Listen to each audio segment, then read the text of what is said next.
بسم اللہ الرحمن الرحیم۔ اللہ تبارک تعالیٰ کے نام سے شروع جو بڑا مہربان نہایت رحم فرمانے والا۔ پیارے دوستو، اس روئے زمین پر 4 بادشاہ ایسے تھے جنہوں نے پوری روئے زمین پر بادشاہت کی۔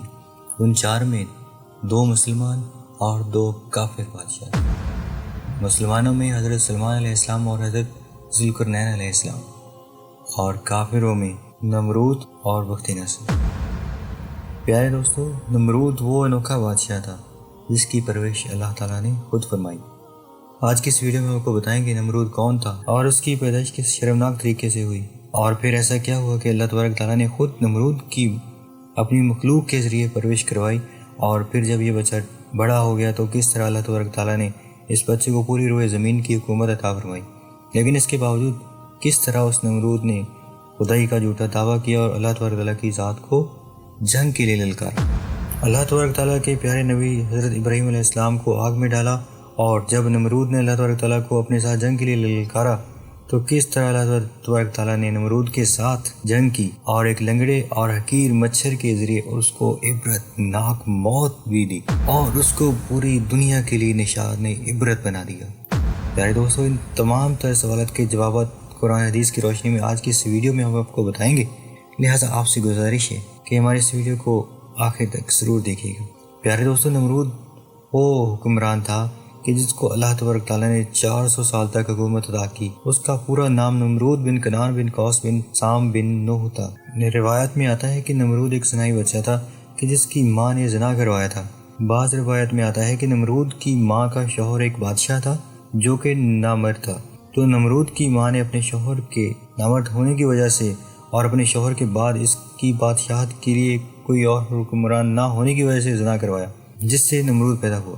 پیارے دوستو، ایک مرتبہ اللہ تبارک تعالیٰ نے حضرت اسرائیل علیہ السلام سے پوچھا کہ اے اسرائیل، یہ بتا کہ تو نے آج تک اتنے لوگوں کی روح کو قبض کیا، کیا کوئی ایسا انسان بھی ہے کہ جس کی روح کو قبض کرتے ہوئے تجھے بہت زیادہ دکھ ہوا ہو؟ اسرائیل علیہ السلام نے اللہ تبارک تعالیٰ کی بارگاہ میں عرض کی، یا رب العالمین، تو خوب جانتا ہے کہ میں جس کی بھی روح قبض کرتا ہوں میرا دل خوب دکھتا ہے، لیکن میں تیرے حکم کی نافرمانی نہیں کر سکتا۔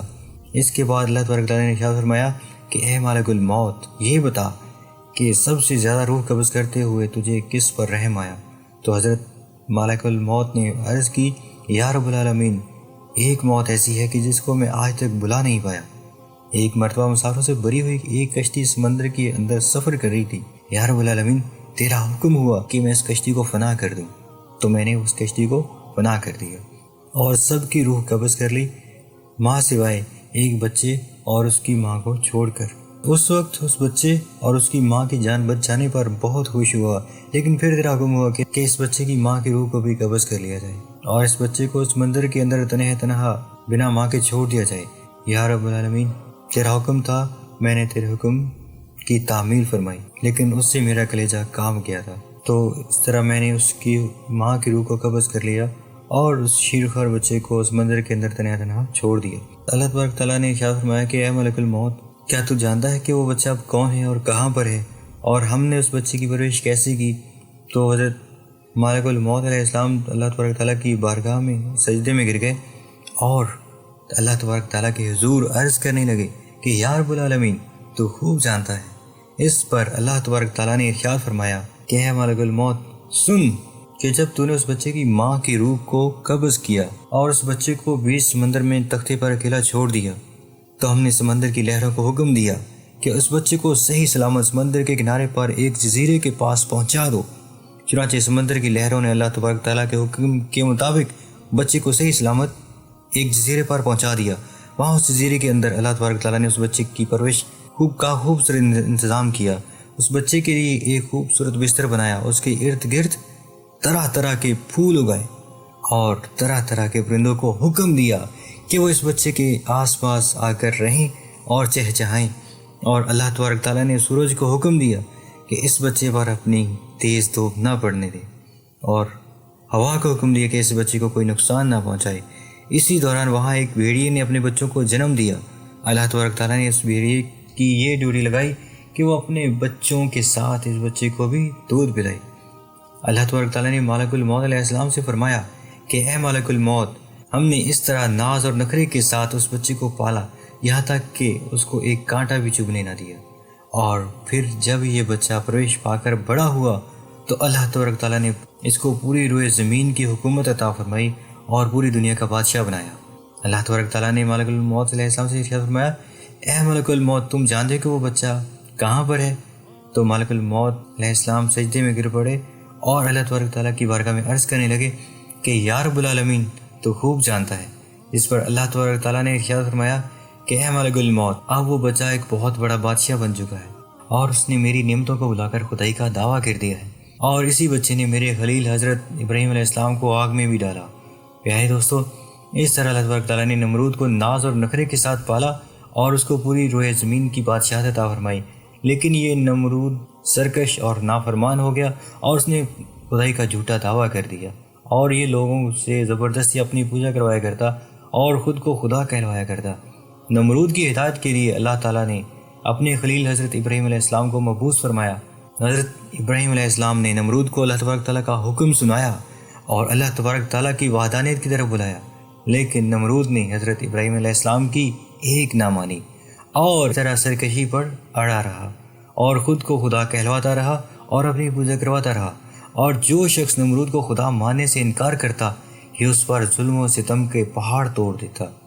پیارے دوستو، نمرودی دور کے اندر بت پرستی اس قدر عام تھی کہ ہر گھر میں بتوں کی پوجا کی جاتی تھی۔ اس نمرودی دور میں حضرت ابراہیم علیہ السلام وہ واحد شخص تھے جو اللہ تبارک تعالیٰ کی وحدانیت پر ایمان رکھتے تھے اور ایک خدا کی عبادت کیا کرتے تھے۔ حضرت ابراہیم علیہ السلام نے نمرودی قوم کو بہرحال سمجھایا اور بت پرستی سے منع کیا اور ایک خدا کی عبادت کرنے کا حکم دیا، لیکن یہ نمرودی قوم نمرود کی طرح اپنے کفر و شرک سے باز نہ آئی اور اسی طرح بت پرستی کے اندر مبتلا رہی۔ ایک دن حضرت ابراہیم علیہ السلام نے ان کے جھوٹے خداؤں کو اور ان کے جھوٹے بتوں کو جھوٹا ثابت کرنے کا ارادہ فرمایا۔ چنانچہ حضرت ابراہیم علیہ السلام نے ایک کلہاڑا لیا اور ان کے بت خانے میں پہنچ گئے جہاں ان کے تمام بڑے بڑے بت موجود تھے۔ حضرت ابراہیم علیہ السلام نے اس کلہاڑے کی مدد سے اس بت خانے میں موجود تمام بتوں کو توڑ دیا اور وہاں پر موجود ایک سب سے بڑا بت چھوڑ دیا اور وہ کلہاڑا اسی بت کے کندھے پر رکھ دیا تاکہ تمام بتوں کے ٹوٹنے کا الزام ان کے بڑے خدا اور ان کے بڑے بت پر لگایا جائے۔ چنانچہ جب لوگ اپنے بت خانے میں واپس آئے تو انہوں نے اپنے تمام بتوں کو ٹوٹا ہوا دیکھا۔ اس وقت تمام نمرودی اس بات کو سمجھ گئے کہ ہمارے اندر صرف ایک ہی انسان ایسا ہے جو بتوں کے خلاف باتیں کرتا ہے اور ایک خدا کی عبادت کرنے کا حکم دیتا ہے۔ چنانچہ تمام نمرودیوں نے حضرت ابراہیم علیہ السلام کو اپنے پاس بلایا اور ان سے پوچھنے لگے کہ ہمارے بتوں کو کس نے توڑا؟ تو حضرت ابراہیم علیہ السلام نے بڑی حکمت عملی سے جواب دیتے ہوئے ارشاد فرمایا، اپنے اس بڑے بت سے پوچھو جو تمہارا سب سے بڑا خدا ہے، اسی نے توڑا ہوگا۔ اگر یہ تمہارا سب سے بڑا خدا اور سچا خدا ہے تو یہ تمہیں ضرور بتائے گا۔ اس طرح نمرودی حضرت ابراہیم علیہ السلام کی یہ بات سن کر لاجواب ہو گئے اور ان کے پاس اس بات کا کوئی جواب نہ تھا۔ اس پر حضرت ابراہیم علیہ السلام نے ان کو توحید کی دعوت دی اور حضرت ابراہیم علیہ السلام نے ان نمرودیوں سے فرمانے لگے کہ جب یہ تمہارے جھوٹے خدا اپنی حفاظت خود نہیں کر سکتے تو یہ تمہاری حفاظت کیا کریں گے؟ اور یہ تمہارے کیسے خدا ہو سکتے ہیں جو نہ دیکھ سکتے ہیں، نہ بول سکتے ہیں اور نہ ہی حفاظت کر سکتے ہیں؟ حضرت ابراہیم علیہ السلام کی یہ بات سن کر نمرودی طیش میں آ گئے اور انہوں نے حضرت ابراہیم علیہ السلام کو سزا دینے کا ارادہ کیا اور معاذ اللہ حضرت ابراہیم علیہ السلام کو قتل کرنے کا ارادہ کیا۔ چنانچہ تمام نمرودی نمرود کے دربار میں پہنچے اور سارا واقعہ نمرود کو سنایا۔ نمرود یہ واقعہ سن کر غضبناک ہو گیا اور غصے میں آ کر کہنے لگا کہ حقیقی خدا تو میں ہوں، وہ کون ہوتا ہے ہمارے بتوں کو توڑنے والا اور میرے علاوہ کسی اور خدا کی عبادت کرنے والا؟ چنانچہ نمرود نے حضرت ابراہیم علیہ السلام کو ایسی سزا دینے کا ارادہ کیا جس کی تاریخ میں کوئی مثال نہ ملے۔ نمرود نے حکم دیا کہ ایک وسیع میدان کے اندر آگ جلائی جائے اور آگ کے اندر حضرت ابراہیم علیہ السلام کو ڈال دیا جائے اور معاذ اللہ ان کو قتل کر دیا جائے۔ نمرود کے حکم کے مطابق ایسا ہی کیا گیا۔ ایک وسیع میدان کے اندر آگ جلائی گئی اور اس کے شعلے آسمانوں کو چھو رہے تھے۔ تو حضرت ابراہیم علیہ السلام کو سزا دینے کے لیے حضرت ابراہیم علیہ السلام کو بلایا گیا اور حضرت ابراہیم علیہ السلام کو دور سے کھڑے ہو کر ایک مشین کے ذریعے اس آگ کے اندر ڈال دیا گیا۔ جیسے ہی حضرت ابراہیم علیہ السلام اس آگ میں تشریف لائے تو اللہ تبارک تعالیٰ نے اس آگ کو حکم دیا کہ حضرت ابراہیم علیہ السلام پر ٹھنڈی اور سلامتی والی ہو جائے۔ تو وہ آگ حضرت ابراہیم علیہ السلام پر ٹھنڈی اور سلامتی والی ہو گئی۔ حضرت ابراہیم علیہ السلام ارشاد فرماتے ہیں کہ میں جتنے دن آگ میں رہا اتنے دن میں اللہ تبارک تعالیٰ کی خاص فضل اور رحمت میں تھا، اور جتنا سکون مجھے اس آگ میں ملا اتنا سکون مجھے پہلے کبھی نہیں ملا تھا، ماشاءاللہ۔ چنانچہ حضرت ابراہیم علیہ السلام کئی دن تک اس آگ میں رہے، اور بالآخر اللہ تعالیٰ کے حکم سے کچھ دنوں بعد اس آگ سے زندہ باہر آ گئے۔ یہ منظر دیکھ کر تمام نمرودی حیران رہ گئے، لیکن اس کے باوجود حضرت ابراہیم علیہ السلام نے اللہ تبارک تعالیٰ کا پیغام پہنچانا بند نہ کیا، اور آپ علیہ السلام مسلسل نمرود کو اور نمرودیوں کو اللہ تبارک تعالیٰ کا پیغام پہنچاتے رہے اور ایک خدا کی عبادت کرنے کا حکم دیتے رہے۔ چنانچہ بار بار حضرت ابراہیم علیہ السلام کی ذات حق سے نمرود تنگ آ گیا، اور بالآخر نمرود حضرت ابراہیم علیہ السلام سے پوچھنے لگا کہ بتا تیرا خدا کون ہے؟ تو ابراہیم علیہ السلام نے فرمایا میرا خدا وہ ہے جو زندگی اور موت دیتا ہے۔ تو حضرت ابراہیم علیہ السلام کی یہ بات سن کر نمرود ہنسنے لگا اور کہنے لگا کہ یہ کون سی بڑی بات ہے، یہ تو میں بھی کر سکتا ہوں۔ تو نمرود نے 2 قیدیوں کو بلایا جن کو موت کی سزا سنائی جا چکی تھی۔ تو نمرود نے ایک کو زندہ چھوڑ دیا اور ایک کو پھانسی پر لٹکا دیا۔ اس نے کہا کہ دیکھو ایک تو میں نے بھی کر دیا، ایک کو زندگی دے دی اور ایک کو موت دے دی۔ تو حضرت ابراہیم علیہ السلام نے فرمایا کہ دیکھو میرا خدا سورج کو مشرق سے طلوع کرتا ہے اور مغرب میں غروب کرتا ہے، اگر تم سچے خدا ہو تو سورج کو مغرب سے طلوع کرو۔ یہ سن کر نمرود لاجواب ہو گیا اور اپنی پوری قوم کے سامنے ذلیل و رسوا ہو گیا۔ اس طرح جب نمرود حضرت ابراہیم علیہ السلام کی بات کا جواب نہ دے سکا تو اس وقت غرور و تکبر میں آ کر ابراہیم علیہ السلام سے کہنے لگا کہ اگر تیرا خدا سچا ہے تو اس کو بول میرے ساتھ جنگ کرے۔ تو جیسے ہی نمرود نے یہ بکواس کی تو حضرت جبرائیل علیہ السلام فوراً اللہ تبارک تعالیٰ کا حکم پا کر حضرت ابراہیم علیہ السلام کی بارگاہ میں پہنچے اور فرمایا کہ اللہ تبارک تعالیٰ کا لشکر جنگ کے لیے تیار ہے۔ تو حضرت ابراہیم علیہ السلام نے حضرت جبرائیل کا یہ پیغام سن کر نمرود سے کہا کہ اللہ کا لشکر تیار ہے۔ نمرود یہ بات سن کر کہنے لگا کہ مجھے 3 دن کی مہلت دی جائے تاکہ میں جنگ کی تیاری کر سکوں۔ تو اللہ تعالیٰ کے حکم کے مطابق نمرود کو 3 دن مہیا کر دیے گئے۔ نمرود نے کیونکہ وہ پوری روئے زمین کا بادشاہ تھا تو اس نے پوری سلطنت سے بڑے بڑے جنگجوؤں کو اکٹھا کیا، اور جب 3 دن گزر گئے تو اس نے کہا کہ میں نے اپنی تیاری کر لی ہے، اپنے خدا کو بولو کہ وہ اپنی فوج بھیجے۔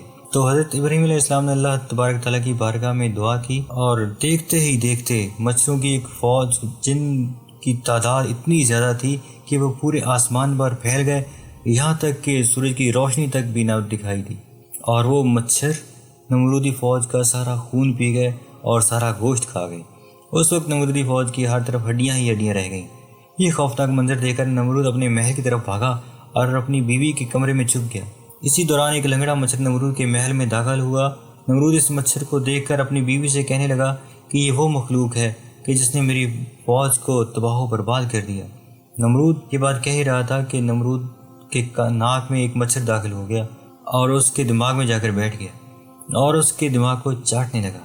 جب نمرود کو اتنی زیادہ تکلیف ہوئی تو وہ اپنے سر دیواروں میں مارنے لگا، اور وہ لنگڑا مچھر کئی دنوں تک نمرود کے دماغ میں بیٹھا رہا اور اس کے دماغ کو چاٹتا رہا۔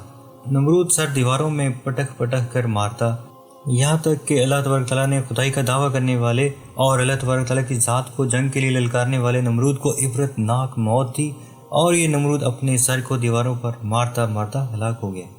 اس طرح اللہ تبارک تعالیٰ نے پوری دنیا پر حکومت کرنے والے سب سے بڑے بادشاہ کو ایک حقیر اور لنگڑے مچھر کے ہاتھوں قتل کروایا، اور اس کو پوری دنیا کے لیے عبرت کا نشان بنایا۔ اللہ تبارک تعالیٰ سے دعا ہے کہ اللہ تبارک تعالیٰ ہمیں اپنی بارگاہ میں عاجزی اور انکساری کے ساتھ زندگی گزارنے کی توفیق عطا فرمائے، آمین۔